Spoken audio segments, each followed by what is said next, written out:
UFC 305 just recently wrapped up, and it was an amazing card. The main event was incredible. I think this was the fight of the year, and overall, it was a banger throughout. I'm going to talk about each of the matchups on it. We're going to recap and react to the entire UFC 305 fight card. Make sure you guys smash the like button. If you're new, subscribe it up, and I'm jumping right into it. First fight on the card was Jesus Aguilar versus Stewart Nicoll. Should have known not to pick against a man named Jesus, especially when you got a debuting Stewart Nicoll. Aguilar locks up the guillotine. When he pulled guard for that guillotine, I was thinking big mistake. Nicoll's a high-level black belt. He's a great grappler. No, Nicoll got put to sleep. Aguilar got a massive win. Let me tell you something. Jesus Aguilar is the Australian kryptonite. I'm telling you, bro. He's taking out all these Aussies. He did it to Ross with one punch, and now he strangles Stewart Nicoll.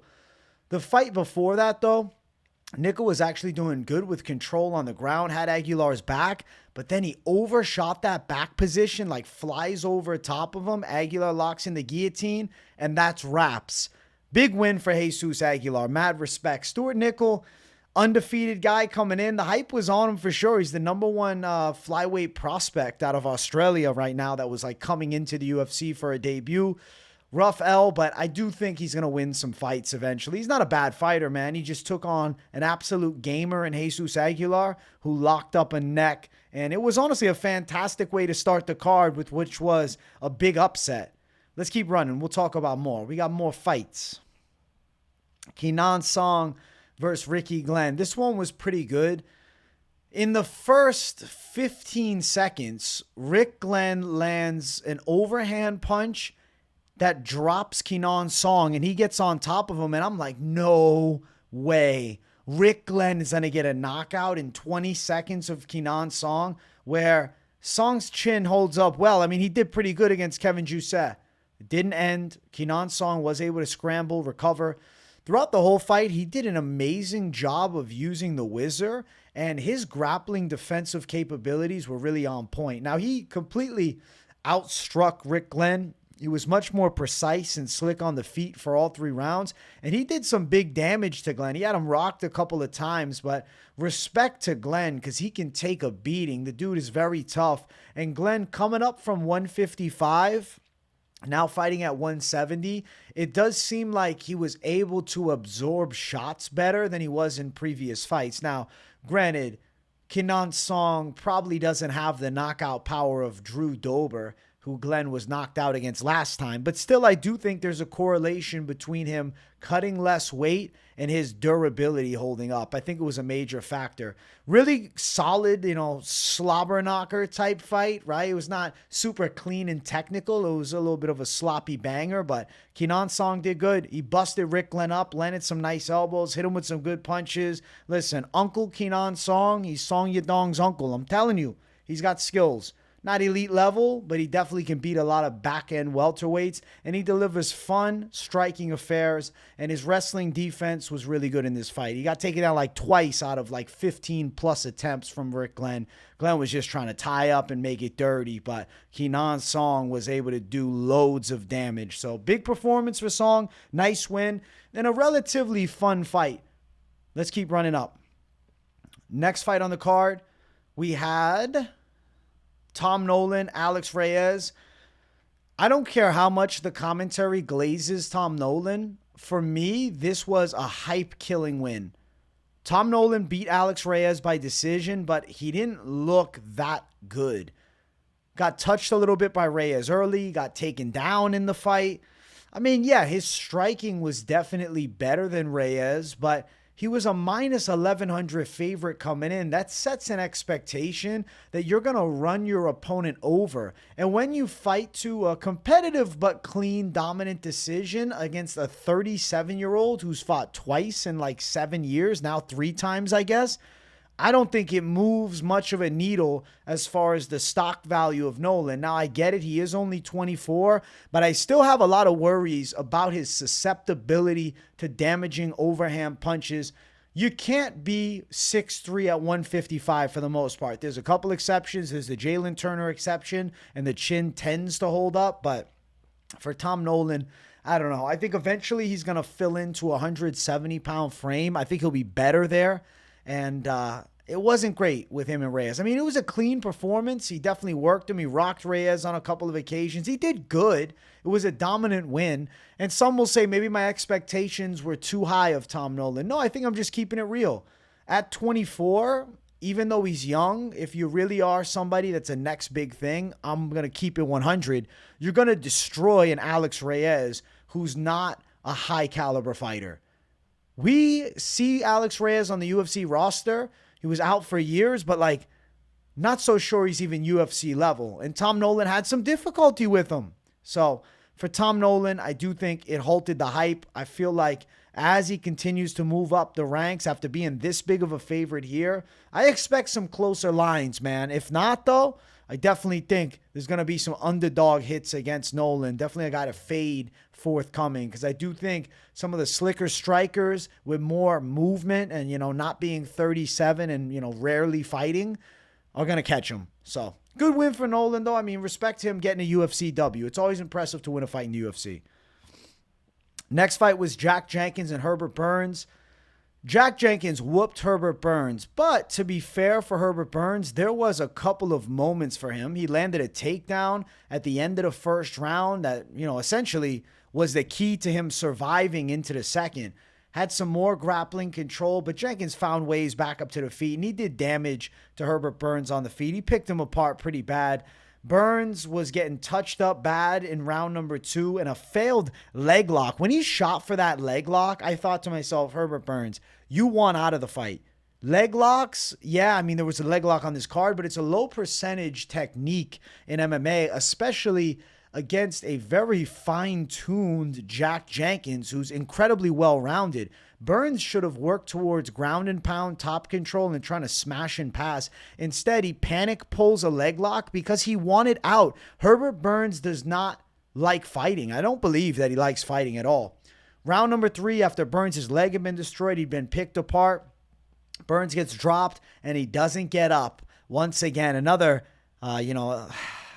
quitting. He retired in there. And I don't think it was a bad move to retire. All he was doing is getting his ass handed to him. And it was better off that he stops fighting after getting hurt and Jenkins letting him up and then Burns just can't get up again. But don't fucking sit here and tell me he doesn't lack heart. There's plenty of guys that have taken brutal beatings and found their way up. But Herbert Burns realistically shouldn't be fighting in the UFC. He shouldn't be in there with somebody like a Jack Jenkins to risk his health and take that level of damage. But signed the contract. UFC set the fight.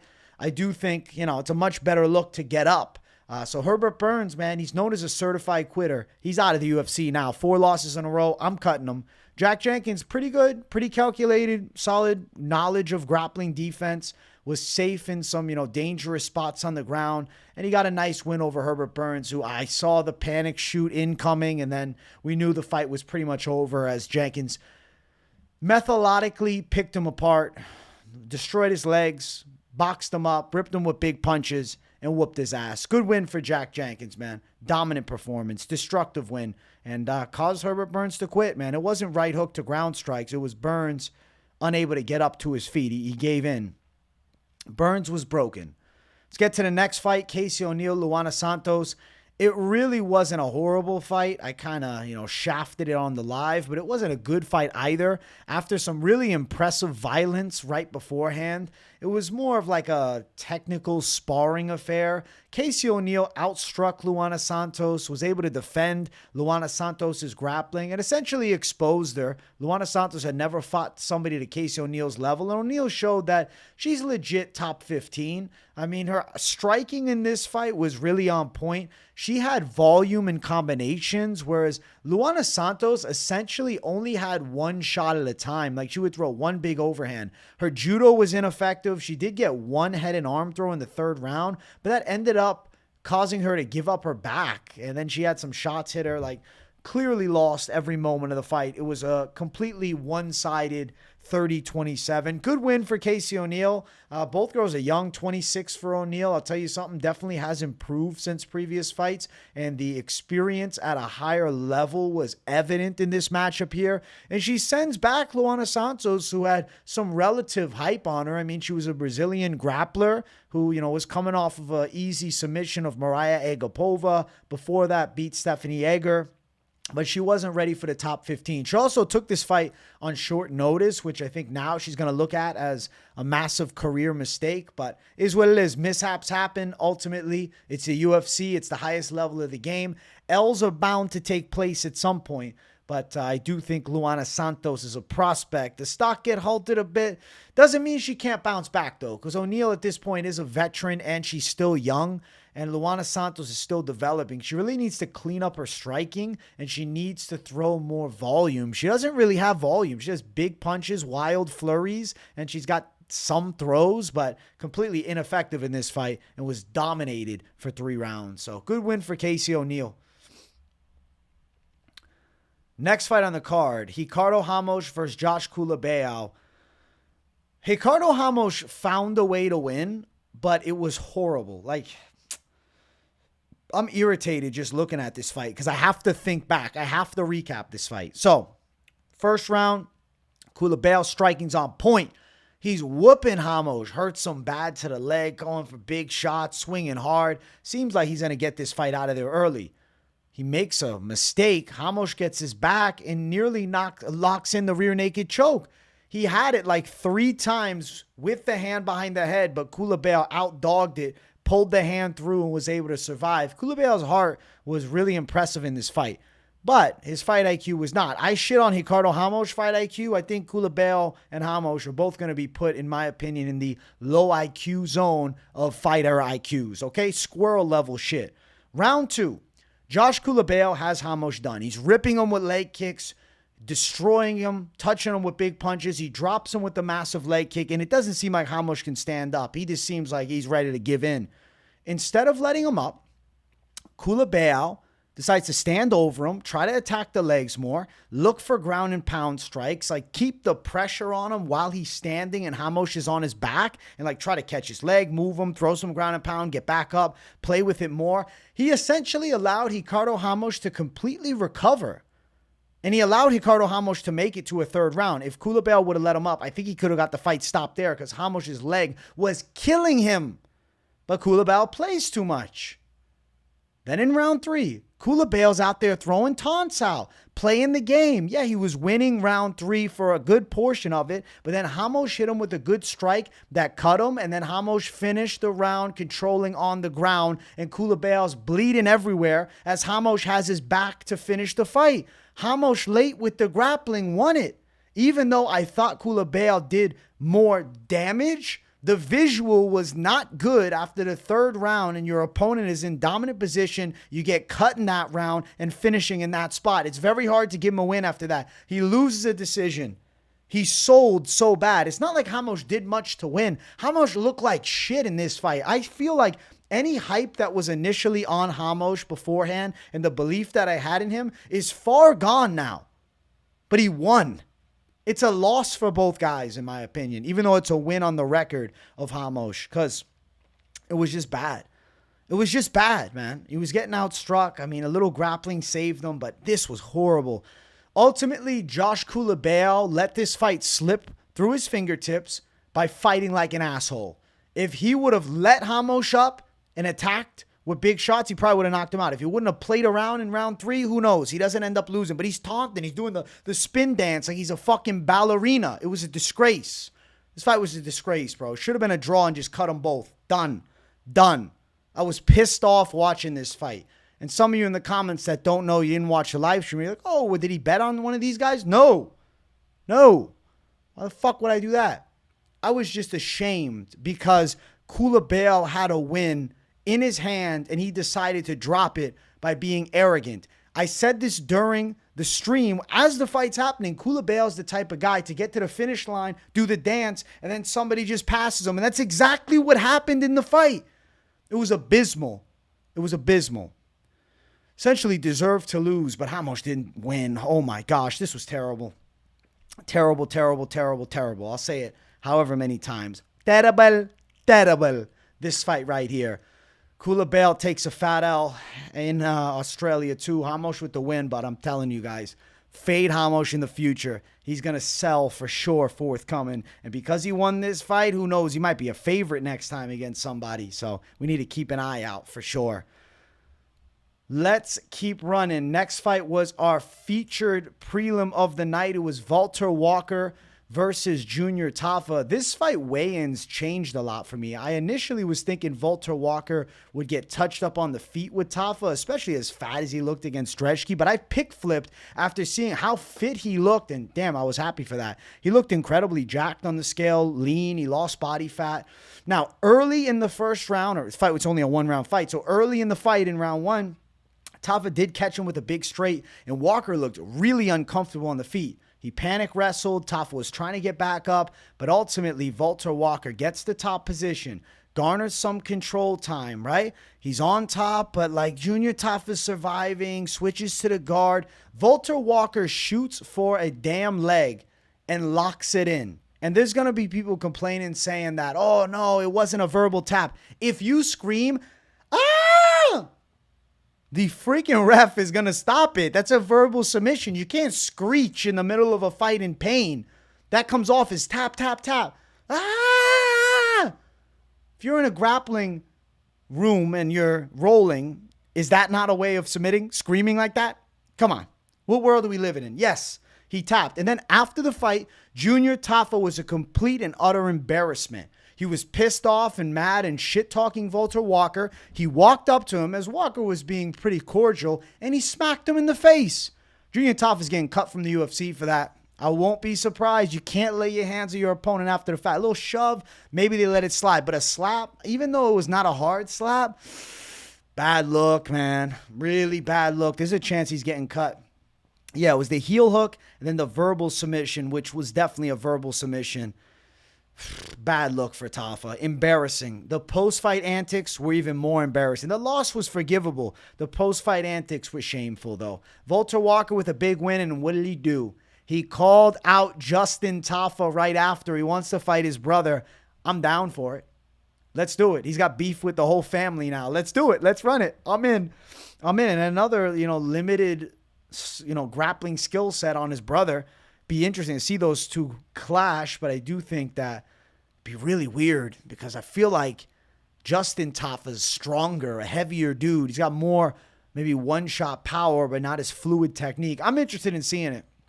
I'm down for the brotherhood rivalry. We'll see if the UFC even keeps Junior around. I don't know, man. I could see them cutting him for the post-fight. Maybe not because he didn't punch him, but he still hit him after the fact, and it was a bad loss. He's 1-3 in the UFC now, which isn't a good look. But maybe because of his willingness to fight Marcos Rogerio de Lima on a very short notice spot, they give him the benefit of the doubt and they keep him around. But either way, not a good look to smack your opponent after the fight. Valter Walker, nasty heel hook. Good win for him. He's showing improvements, but I still think he's mid. Let's jump to our main card opener, and I believe this was a breakout performance. Carlos Prates versus Jingliang. Also, if you guys haven't, smash that like button, and if you're new, subscribe. This was a Prates showcase fight. I was mesmerized by how good Carlos Prates looked. His kickboxing was immaculate. He picked Jingliang apart. He dropped him before the knockout upwards of 3 or 4 times, clearly outstriking him. His straight shots were beautiful. His distance management was incredible. His accuracy was off the charts. His patience was amazing. A lot of guys, they get the opponents hurt, like Josh Culibao is an example. He hurts somebody and then he starts swinging wild.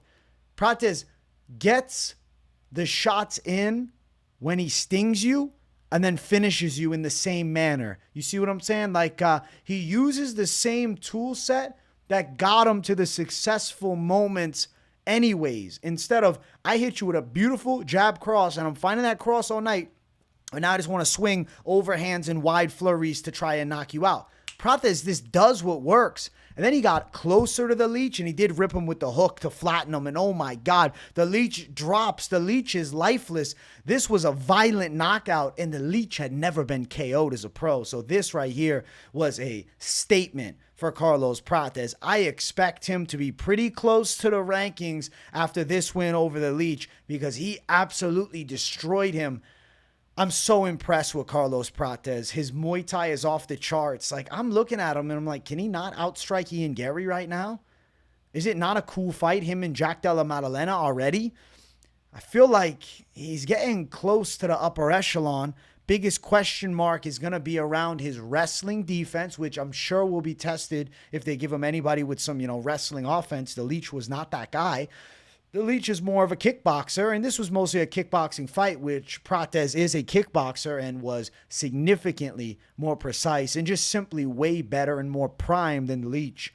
Prates did show a little Israel Adesanya flow. He said Adesanya was an inspiration for him. You can see a tad bit of that in the way that he stands. It was amazing. After the fight, though, he called out, I believe, Chaos Williams, I think was the call out.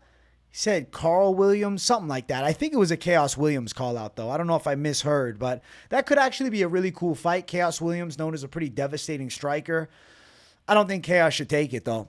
Chaos Williams will get absolutely destroyed by Carlos Prates. Prates is just simply way better technically, and there's way too many vulnerabilities with the stand-up of Chaos. And I like Chaos Williams. He's got big knockout power. He's entertaining, but Carlos Prates would devastatingly chin him. So Prates might be getting something bigger than a Chaos Williams, but I respect that he's saying, listen, keep me out of the rankings. One more easy fight. Give me Chaos. It was a pretty ballsy moment for him, even though, yeah, the matchup is very favorable.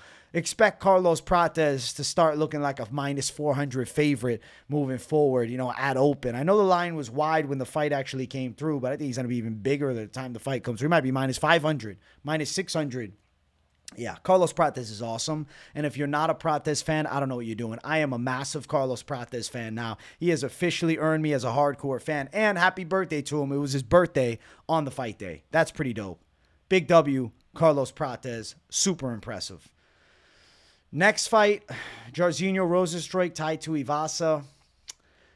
This was just simply the better technician in the stand-up was able to use an effective game plan and simply outstrike his opponent. Rozenstruik was precise. Rozenstruik was accurate. Rozenstruik was clean with it. Rozenstruik was confident. And Rozenstruik was significantly better than Tai Tuivasa. He simply just picked him apart for the vast majority of the fight. Tuivasa landed a couple of hooks, but really not much. A couple of leg kicks, really not much. Rozenstruik was clean with straight shots, good leg kicks, controlled range well. As Tuivasa would try to come inside, Rozenstruik did a good job of avoiding damage, tying up quickly, and then switching the position. He wasn't really cornered too much against the side of the octagon where Tuivasa could swing some wide shots. Rozenstruik got a clear 30-27 win in a fight that was not any bit competitive, but one of the judges scored it 30-27 Tai Tuivasa. Howie Booth is his name. Huh? How? What? Tai Tuivasa barely won in a single exchange in the fight. Now you're scoring a fight for him 30-27? That is the most incompetent scorecard in the history of MMA. If somehow Tai Tuivasa would have won that fight, that would have been the biggest robbery ever.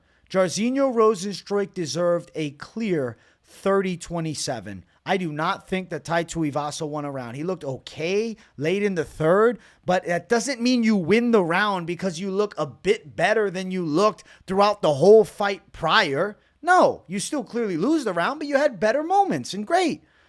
Tuivasa got dominated, clearly outstruck. He just met his maker here. He's on a 5-fight losing streak. So what do we do with Tai Tuivasa now? He's in a really weird purgatory. I mean, if Alexander Romanov goes out and beats Derek Lewis, maybe the Derek Lewis rematch. But if Lewis wins, I wouldn't be surprised if they do Biggie Boy and Lewis, because that'd be kind of a cool fight. I've always wanted to see that match anyways. I have no idea.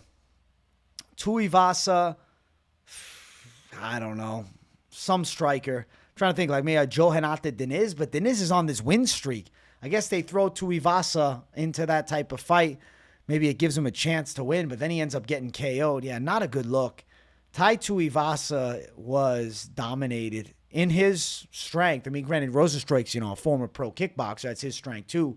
But he didn't really have any moments, dude. I'm thinking Tai Tuivasa's done. I know he's only 31, but the amount of damage that he has absorbed over his long UFC career is more than most guys who are 37, right? Like, he's taken some big shots. He's been knocked out. He's been rocked. He's been hit with some bombs.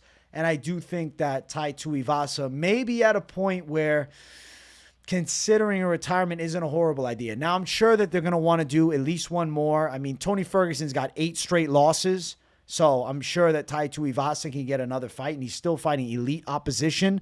But they got to pull back the competition level. You can't keep giving him guys that are good. He needs to fight some relative cans. I'm trying to think, like, who even would those cans be, though? As far as ranked opposition in the UFC, I mean, it's a weird spot. I'm trying to think.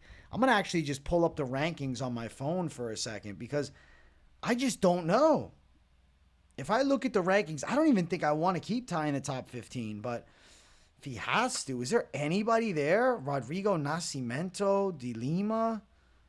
I don't know. If Derek Lewis loses to Romanov, maybe that rematch makes the most sense. I don't really know what else we can do. I can check ranking MMA real quick. Like, I'm trying to be Mr. Matchmaker on the spot, but not easy to do with, Tai Tuivasa taking these L's. Let's see. I'm looking back. I'm looking far back in the rankings right now. Okay. Where's Waldo? If Waldo loses to Chris Barnett, or maybe if he wins that fight, Martin Budai, Mick Parkin maybe. Yeah. I don't know. Very weird position for him. He's fallen off hard. Rough. Not a good look for Tai Tuivasa, but I'm sure he's not going to want to retire. For Rozenstruik, if Derek Lewis wins against Romanov, that is the fight to make because that would be absolutely dope. Yeah. I mean, Spivak could be an option. Rozenstruik never fought Spivak. That could also be the fight as well. So there are options there. Good win for Rozenstruik. Bad loss for Tai Tuivasa. Next fight on the card, Dan Hooker versus Mateusz Gamrot. Upset. This is the upset of the night. I actually was pretty impressed with both guys. So in the first round, Mateusz Gamrot actually dropped Dan Hooker with a punch, and his boxing was looking really clean. And I was like, damn, okay, Gamrot, your striking's on point. Then later in the first round, Dan Hooker did drop him. But let's not forget, prior to Dan Hooker dropping Mateusz Gamrot, Gamrot unloaded some ferocious ground and pound from top position that cut Dan Hooker up. So I thought Gamrot clearly won the first round. The second round was a weird one because it was competitive, man. It was a coin flip close. I see how it could have went either way. I thought Gamrot might have got it by a tad, but I can definitely see Hooker getting it too. He landed some good shots. Gamrot started to look a bit awkward on the feet, but Gamrot did have some control time in that second, but ultimately close. Third round, another close one. Gamrot landed some good punches, but Dan Hooker did finish the fight a tad bit stronger. And let's be fair, Mateusz Gamrot started looking like very uncomfortable on the feet. In a sense, Dan Hooker was starting to drown Mateusz Gamrot in the striking, and you could tell late Gamrot is panic wrestling. So in round 3, I do think Hooker deserved the win. Second round, coin flip. First round, Gamrot. I see how they gave it to Dan Hooker. I think a split decision is fair. Even if I personally scored 2-1 Gamrot, it doesn't mean that there's not an argument for the other side. And I'll stand on this. That second round was super close. I do think Gamrot got it by a tad. Hooker finished stronger. You got to go out and finish fights, man, or you better win every freaking round. You can't leave doubt, and Gamrot left some damn doubt. Dan Hooker finished incredibly strong, and I won't lie to you, Dan Hooker winning is way better for the UFC. Think about this fight. Dan Hooker, Charles Oliveira is on the table now. Dan Hooker, as crazy as it sounds, even in a damn McGregor fight, wouldn't be wild. I know McGregor's probably never fighting again, so what am I even talking about McGregor? Throw that can out. He's done. But Dan Hooker, Poirier 2, that sells. Dan Hooker versus Justin Gaethje is a dope fight. I like the Charlie Oliveira fight, though. That's pretty sick. Charlie Olives and him going after it. I like it. Dan Hooker's definitely gotten way better. His wrestling defense and the fact that he was threatening Gamrot in those guillotines, forcing Gamrot to spin under, that was so badass because Dan Hooker a few years ago would not have been able to deal with Mateusz Gamrot's wrestling. But Dan Hooker is one of the few guys where at now nearly 35, he's 34 and a half. He looks to be as primed as he ever has been. Like he's finally got it all figured out. So a little bit of like a later development for Dan Hooker. I will say Dan Hooker's always been pretty baby-faced. He's now starting to really get that grown man look. And I think maybe he's just one of those guys that found his prime later. Some people find their primes earlier. Some people find their primes later. And Dan Hooker seems to be in his absolute prime right now. And beating Mateusz Gamrot is no joke of a feat. That is a massive win that puts Dan Hooker in the conversation with the elites. Justin Gaethje.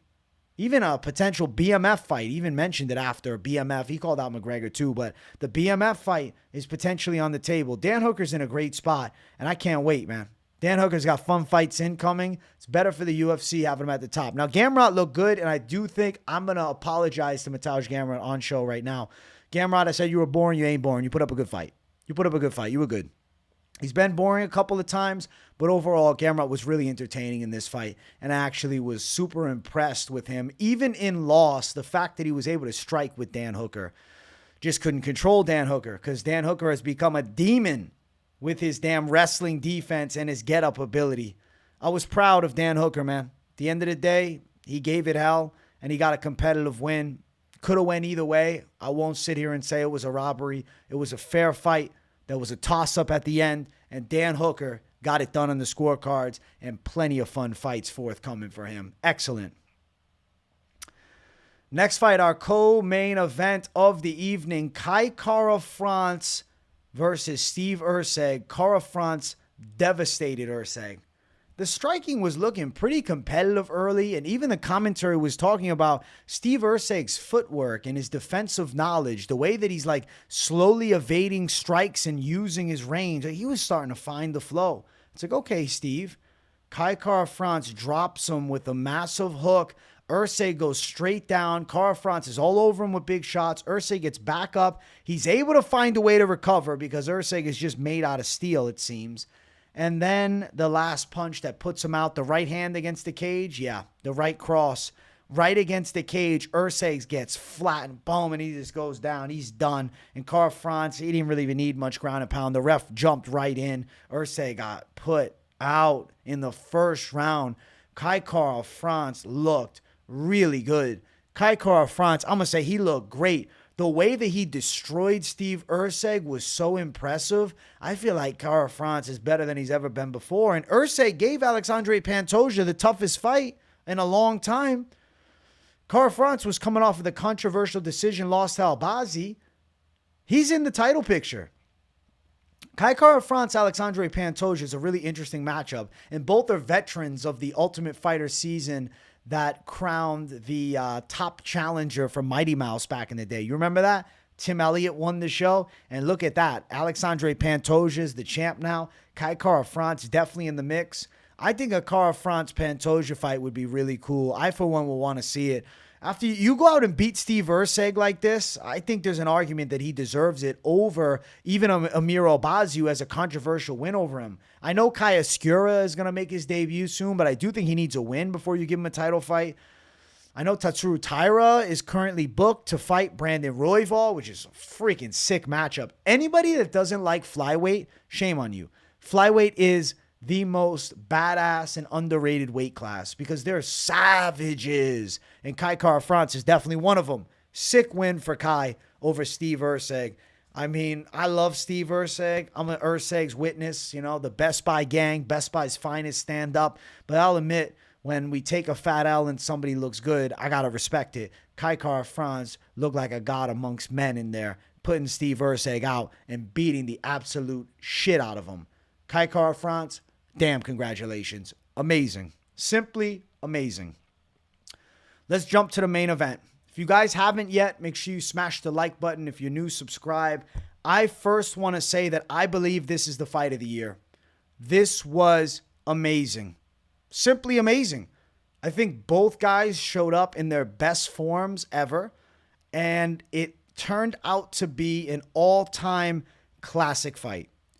The first round, Israel Adesanya, I felt was slightly more efficient with his striking from range and his boxing and his kickboxing, so his overall stand-up game than du Plessis. Even though there was moments for both, Adesanya, to me, landed the bigger shots, and I did notice he was starting to find a little bit of the body work. So I scored the first round for Israel Adesanya, and I thought to myself, wow, Adesanya looks way better than he did against Sean Strickland. He looks better physically, and he looks better in his actual performance. Round 2 comes around. Dricus du Plessis turns on the savage mode. He's out wrestling Adesanya a bit. He has him uncomfortable. He's pressuring him. Now, Adesanya's striking was looking good throughout a lot of the fight. And du Plessis still had moments where he burst and closed the gap because he could take Izzy's big shots and his toughness just kept him in it. But du Plessis was able to find moments of control in that second round, throw some shots in close, control Izzy a bit, was not close to locking up any submission, but ultimately definitely did enough to win and had Adesanya uncomfortable. Round number 3, Israel Adesanya seems to be finding his flow. I felt as though Israel Adesanya outstruck Dricus du Plessis in the third round. I thought he was the rightful winner of the third round. He was landing some big body shots. Du Plessis, obviously landing shots back. He's still mixing it up. He likes that blitz, and it was working. He was catching Adesanya with some wide shots, and he made it really close. But I still thought that Adesanya was a bit more precise throughout that entire third round. He landed more significant shots. He was really starting to open du Plessis up with those damn body shots, man. Those body shots were body shots from hell. And it started to seem as though Adesanya's taking over. The takedown defense is there. Everything seems to be dialing in. And this looks like Style Bender 2.0. Adesanya started looking like a god out there. I was amazed at how good Adesanya looks. Now, I was never counting out du Plessis. He was looking tough throughout the whole thing. But Adesanya was finding his range. Adesanya was getting into the flow state. He seemed to be on point. Round 4. So round 3 for Adesanya. I have it 2-1 Adesanya. Round 4, competitive, but Adesanya's finding his shots. Adesanya's looking slick. Adesanya's doing his thing. But du Plessis lands something. But du Plessis still in his face. But du Plessis still making him uncomfortable. But Adesanya, those body hooks are landing. And du Plessis got hit too with some big uppercuts. But the dude does not wilt. He might look uncomfortable. He might look tired. Adesanya's throwing some big shots. But du Plessis never breaks. And he keeps on coming forward. The dude is made out of steel. And it's seeming that Israel Adesanya is beginning to take over the fight. Du Plessis catches him with a wide shot, catches Adesanya, and then Adesanya is running away. Du Plessis catches him again, and then towards the cage, du Plessis hits him with a really big shot, and it seems like Adesanya is a bit wobbled by that one. Not rocked, but a bit wobbled. He felt it. Du Plessis goes for the body lock, gets the fight to the ground, jumps the back, gets the back control, and now the fight is over. Because du Plessis takes the back, locks in the rear naked choke, and he forces Israel Adesanya to tap in round 4 as Adesanya seemed to be looking better than he had looked in a long time, even including damn other fights. I think he looked better than he did even against Pereira. I don't know, maybe it's a crazy take, but I think so. Adesanya looked God tier. Adesanya looked to be in a sick flow state. He looked so precise. He was controlling the center well. He's putting pressure on du Plessis. But du Plessis is built different. You're out striking him. You're thinking he don't quit. He keeps coming forward, catching Adesanya, then catching him big again against the cage, and then getting him down, getting the back, and strangling him. Dricus du Plessis overcame some serious adversity in this fight, and he was able to come back and get a win. And that's what being a fighter is all about, is being able to fight through adversity and overcome. And du Plessis is the culmination of that. 10 out of 10 performance. I think the fight of the year. I disagree with the scorecards. Some scorecards had du Plessis up 2-1. I didn't think so. I thought Israel Adesanya took the first and the third. I know it was close in that first, but I don't think it was du Plessis' round. First and the third, Adesanya, and he was winning the fourth until ultimately he wasn't, and Dricus du Plessis takes home the biggest win of his life. But I won't lie to you. I sat there and said, I want more. Am I crazy for thinking a rematch would be a massive sell? I think it would be awesome. I'm down as hell for a rematch. A rematch is something I'm interested in. I need to see a rematch. Unfortunately, Adesanya's on a 2-fight losing streak. And Sean Strickland just won against Paulo Costa and is the deserving number one contender, though the fight with him and Paulo Costa was not super impressive. He does still have a dominant win over Israel Adesanya, though the narrative that is now pushed out is he was injured leading into that fight. Regardless if that is true or not, I do think Adesanya looked substantially more on point this fight and better this fight than he did against Sean Strickland. And I think there's, a possibility of those two at some point running it back. But what throws a monkey wrench into every plan is Alex Pereira takes a picture next to his TV and said, I want Du Plessis. I want to go to 85. He's got a fight booked against Khalil Roundtree, but depending how that goes, he wants to fight Du Plessis now. So if he goes out and knocks Khalil Roundtree out, does the UFC then allow Pereira, the light heavyweight champion, 20 pounds heavier, the former middleweight champion, but the weight cut was hell, to drop back down and jump the line? Oh my God, things get crazy.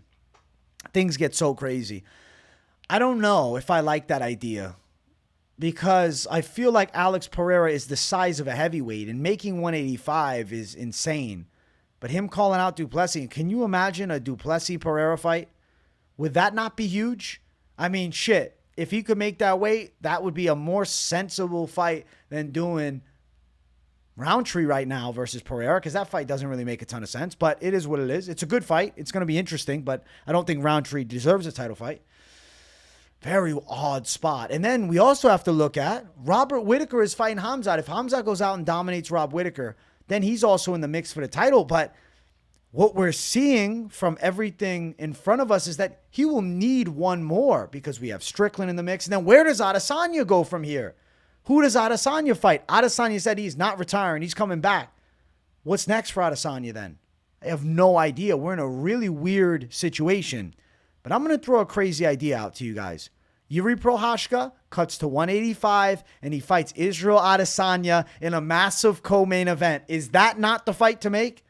Adesanya and Prochazka at 185 would be dope. And Prochazka is considering it, especially since he's lost twice to the light heavyweight champion. If you want to fight for a title, you probably have to go down and weight. And he's saying he can do it. I know this is a crazy idea and some circumstances will have to work out beautifully. But if you noticed, Yuri Prochazka was in attendance. I don't think he was just watching for fun. I'm sure he loved it. But I think he's there because he wanted to see what the championship level of his new weight class is going to look like. And Israel Adesanya and Yuri Prochazka is a dope fight. That is a massive matchup. And count me in. I think that's the plan. I think that's what's going to end up coming to fruition. Prochazka Adesanya in one of the most badass non-title fights in friggin' UFC middleweight history. Really just in history, period. Because that's two champions that aren't champions anymore fighting one another. Badass. I'd hope to see it. Du Plessis Strickland seems to be the UFC's plan for what is next. I think Khamzat Chimaev, if he goes out and beats Whittaker, great. But if Whittaker knocks him out, then we're in another weird spot because Whittaker's then somehow in the mix. But what, is he going to fight Adesanya a third time? I don't know. I'm hoping Khamzat gets chinned. I won't lie to you, man. I don't know. They've given Khamzat too much benefit of the doubt. And I think that Rob Whittaker could be the guy to put him out. I hope so. Wild. And now Pereira thinking about dropping in weight. So let's say Pereira somehow does drop in weight. Du Plessis, Pereira, Adesanya, Prochazka, Sean Strickland versus the winner of Khamzat Chimaev, Rob Whittaker. But Strickland wants to get in there sooner. Throw a monkey wrench in the plans. We don't know exactly what's going to happen at middleweight, but I'll tell you right now, the middleweight division is as hot as it has ever been. And this fight here, for me, all-time classic. And I'm going to say the true fight of the year. It's not just some swanging and banging wild brawl. It was a legitimate clash of elite-level MMA facing off in, I think, the most interesting fight of the year. I don't know. I just felt that way. Maybe it was the bias of watching it live and it just hitting the spot, but this fight was awesome. I loved it. Congratulations, Du Plessis. And they did settle the beef. They hugged it out in the octagon. There was love between the two. Adesanya kissed his hand and then put it on Du Plessis' lips. He's like, listen, I'm not going to kiss you on the mouth, but I'll show you that South African respect. That was funny. And they seem to have buried the hatchet, at least for now. Adesanya did say he'll see him again. And I'm excited for what's coming for the middleweight division because things are just getting started. Holy shit. UFC 305, absolute banger. That is my recap for the whole card, and you can tell I'm still excited about it. We'll be talking about it more during the live streams. I quickly want to look over the picks, and I also want to check who got performance of the night bonuses. Is there any information on that yet? Let's see. Let me reload the page. No, we don't have any info on it yet. Damn. Well, my performance of the night bonuses probably give du Plessis Adesanya a definite fight of the night. I mean, you can give du Plessis also a bonus for the finish. But granted, they're probably going to give Hooker Gamrot fight of the night because this was a banger. But du Plessis Adesanya hit different for me. Both can be fight of the nights, in my opinion. Performance bonus right there for Car France. Performance bonus there for Prates. And yeah, I think that's it. Prates with the performance bonus. This is a fight of the night as well as this is a fight of the night. And Car France gets a nice little performance bonus. They all deserve something. Amazing. UFC 305 was perfect. My predictions on the card, maybe not my best ever, but I still hit the main event, bro. And I feel real good about hitting a nice main event. I've been on fire with the main events lately. So du Plessis was my pick over Adesanya. Came through. I did have Erceg. I did call him the lock. We went for it, and he took a fat L. Is what it is. Congrats, Car France. Had Gamrot over Hooker. Fat L there. Close fight, but fat L. Had Tuivasa as a dog. I thought he'd catch Rozenstruik. Nope, he got clearly outstruck. Had Prates over the Leech, of course. Had Walker over Tafa. This fight here, I was torn between. I picked Culibao, but I almost pick flipped on the damn weigh-in show. But it's a can fight. I don't even want to count this one, but it'll count as a loss. But throw this fight out. Lost with Santos and O'Neal. One with Jenkins, of course. One with Nolan, of course. One with Song, of course. Then lost with Nicoll. So we got 1, 2, 3, 4, 5, 6. 6 out of 12. Damn, 6 and 6. You know what? I'm deleting this fight. I'm calling it 6 out of 11 and 1 no contest. This Ramos and Culibao fight never happened. It was a mess. Overall, though, picking the main event and seeing a historic main event, I was happy, regardless of picks, man.